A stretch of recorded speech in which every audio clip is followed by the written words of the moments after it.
বিশ্বাস মূর্তি ফয়জুল করিমকে নিয়ে ইমাম মুয়াজ্জিনের বাতার কার্ড উদ্বোধন করেছে এবং সারা বাংলাদেশে ইমাম মুয়াজ্জিন এবং খতিবদের মন্দিরের পুরোহিতদের বাতার কার্ডের তালিকা সারা বাংলাদেশে হচ্ছে।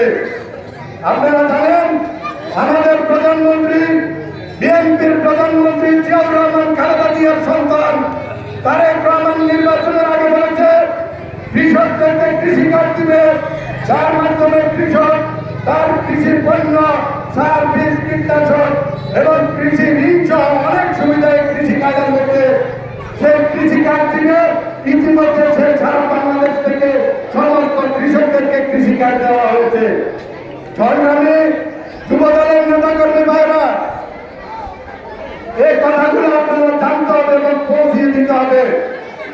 বিএনপি বলেছে বেকারদেরকে 1 কোটি বেকারের 5 বছরে 1 কোটি বেকারদের চাকরি দেওয়া হবে, কর্মসংস্থানের ব্যবস্থা করা হবে। আপনাদেরকে জানাই যে গত মাসে ঘোষণা হয়েছে সারা বাংলাদেশে 1 লক্ষ স্বাস্থ্যকর্মী নিয়োগ করা হবে। আগামী 1 মাস থেকে এই কার্যক্রম শুরু করা হবে। এই স্বাস্থ্যকর্মীরা প্রত্যেক বাড়ি বাড়ি গিয়ে মানুষের প্রেশার, ডায়াবেটিস এগুলো মেপে দিবে, ছোটখাটো চিকিৎসা করাবে। যদি কোনো জটিল সমস্যা হয় তাকে সদর হাসপাতালে আনবে। এখানেও জটিল সমস্যা হলে এই রোগীকে ঢাকা পাঠাবে এই স্বাস্থ্যকর্মীর মাধ্যমে এবং এই টোটাল ব্যয় সরকার বহন করবে। সেই স্বাস্থ্য কার্ড, হেলথ কার্ডের কার্যক্রম চলছে। সেই কার্যক্রম আপনারা অতি অল্প সময়ের মধ্যে পেয়ে যাবেন।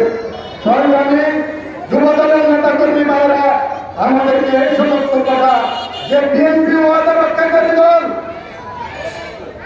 বিএনপি কোন গোপন দল নয়, বিএনপি কোন মুনাফিক দল নয়। উপরে এক কথা ভিতরে আরেক কথা, বিএনপি এরকম নয়।